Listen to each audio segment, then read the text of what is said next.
Երեխայի կյանքի առաջին 1000 օրերի ընթացքում ձևավորվում են նյարդային, իմունային, էնդոկրին, սրտանոթային և շնչառական համակարգերի հիմքերը։ Այս ժամանակահատվածում ցանկացած թունավոր միջամտություն կարող է կանխորոշել մարդու առողջությունը ողջ կյանքի ընթացքում։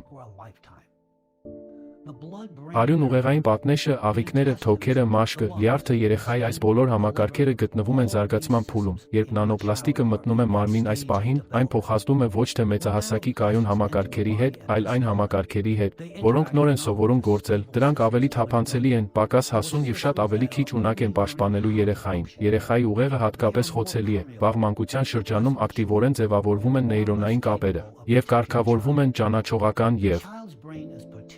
հուզական կենտրոնները, միևնույն ժամանակ արյուն ուղեղային պաշտպանիչ պատնեշը դեռևս լիովին չի զարգացել, ինչը կարող է նպաստել նանոմասնիկների անմիջական ներթափանցմանը երեխայի ուղեղ։ Երեխայի իմունային համակարգը նույնպես զարգացման փուլում է։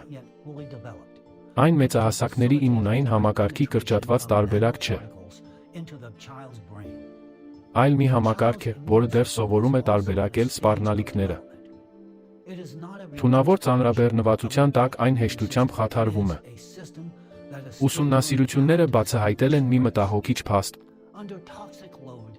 միկրո և նանոպլաստիկը կարող է թափանցել նույնիսկ ուրցագեղձ, օրգան, որը կրթում է իմունային համակարգը։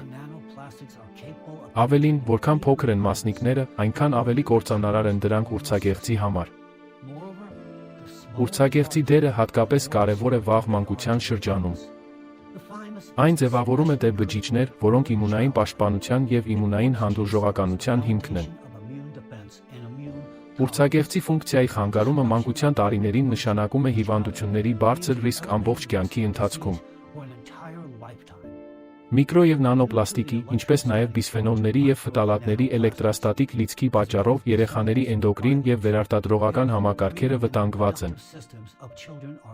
Այս նյութերը խաթարում են երեխաների վերարտադրողական օրգանների ձևավորումն ու զարգացումը, ինչը կարող է հանգեցնել անպտղության մեծահասակ տարիքում։